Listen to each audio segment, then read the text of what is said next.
itik yang jelek. Dahulu kala hiduplah sebuah keluarga itik di kandang tua. Ma Itik baru mengerami beberapa telur. Pada suatu pagi yang cerah, telur menetas dan muncullah 6 itik kecil. Tetapi satu telur belum menetas. Telur itu lebih besar daripada yang lain. Ma Itik tidak ingat kapan keluarnya telur yang ketujuh ini. Dari mana telur ini? Tetapi ia tak sempat memperoleh jawaban telur itu. Akhirnya menetas. Keluarlah seekor anak itik aneh, berbulu abu-abu, bukan kuning, seperti lazimnya. Ia keluar dari kulit dan menatap induknya. Aku tidak mengerti bagaimana mungkin aku punya anak yang jelek seperti ini, katanya, seraya menggelengkan kepala. Anak itik abu-abu itu memang tidak cantik. Ia makan lebih banyak sehingga tubuhnya lebih besar daripada kakak-kakaknya. Hari demi hari berlalu dan anak itik berwarna aneh ini semakin menderita. Saudara-saudaranya enggan bermain dengannya karena ia berbadan besar dan gerak-geriknya lamban. Semua penghuni peternakan mengejeknya. Ia merasa terasing dan sedih. Induknya berkali-kali berkata, "Kasihan anakku yang jelek rupanya. Itu memang malang nasibmu. Aku tak tahu mengapa engkau lain dengan saudara-saudaramu itik abu-abu itu semakin sedih. Di sini tidak ada yang menyukaimu, semua mengejekmu." Dan pada suatu pagi ia kabur dari tempat itu.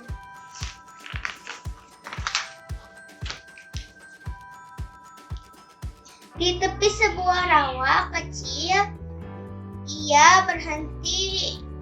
Ia bertanya kepada siapa saja yang ia jumpai, "Pernahkah kalian melihat anak itik yang warnanya abu-abu seperti aku?" Semua menggeleng. "Di sini tidak ada yang jelek seperti engkau." Anak itik itu pergi ke rawa lain. Ia bertemu dengan 2 angsa besar. Keduanya memberi jawaban serupa. Mereka malah memberi peringatan, "Jangan tinggal di sini, berbahaya. Di sini ada orang yang membawa senapan." Pada suatu hari, anak itik itu tiba di rumah seorang wanita tua. Ia dikira bebek lalu dimasukkan ke dalam kurungan.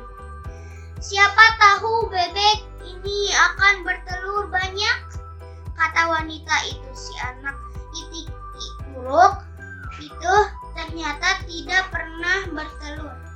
Ayam-ayam tidak henti-hentinya menakut-nakuti dia. "Jika tidak bertelur, engkau pasti disembelih dan dijeram air mendidih." Kucing ikut menakut-nakuti. "Meong, meong, mudah-mudahan nenek itu cepat-cepat memasakmu. Aku akan menggerumisi tulangmu." Itik itu begitu takut sehingga tidak suka makan lagi. Namun nenek petani terus memberinya makan banyak, seraya menggerutu, "Kalau engkau tidak bertelur, paling tidak cepatlah gemuk." "Oh nasib," keluh si itik malang, "aku akan mati ketakutan." Pada satu malam, pintu kurungan tidak dikunci. Ia kabur pada waktu fajar. Ia berada di tengah rawa gelagah makanan tak kurang dan si Itik agak senang. Walaupun tetap kesepian pada suatu pagi waktu matahari terbit. Ia melihat sekelompok burung putih terbang di langit. Lehernya panjang, paruhnya kuning, dan sayapnya lebar. Mereka terbang ke selatan. Ah, andaikan aku secantik mereka, gumam si anak. Musim dingin tiba, dan air rawa pun membeku. Itik malam ini harus mencari makan di salju. Ia kedinginan. Akhirnya karena kehabisan tenaga, ia terkapar di tanah. Seorang petani menemukannya. Biarlah ia kubawa pulang. Anak-anakku akan merawatnya. Di rumah, keluarga petani merawatnya dengan baik. Ketika musim semi tiba, ia sudah demikian besar sehingga berkatalah si petani, Itik ini akan kulepas lagi di rawa. Pada waktu itulah Itik melihat bayangan tubuhnya di air. Ya ampun, serunya. Aku sudah berubah. Aku hampir-hampir tidak mengenali diriku lagi. Angsa-angsa yang pulang dari daerah selatan turun ke rawa. Ketika melihat mereka, tahulah si Itik bahwa ia sejenis dengan mereka dan ia mulai bertemu dengan mereka. Pada satu hari selagi berenang dengan kawan-kawannya, ia mendengar anak-anak berseru di tepi sungai. Lihatlah angsa muda itu, dia paling tampan di antara semua angsa. Ia hampir menangis karena gembira. Tamat. Jadi kesimpulannya, kita harus bersyukur apa yang Allah Subhanahu wa Ta'ala berikan ke kita. Sampai jumpa di kisah-kisah selanjutnya. Jangan lupa like, comment, share, and subscribe. Dah. Terima kasih semuanya. Wassalamualaikum warahmatullahi wabarakatuh.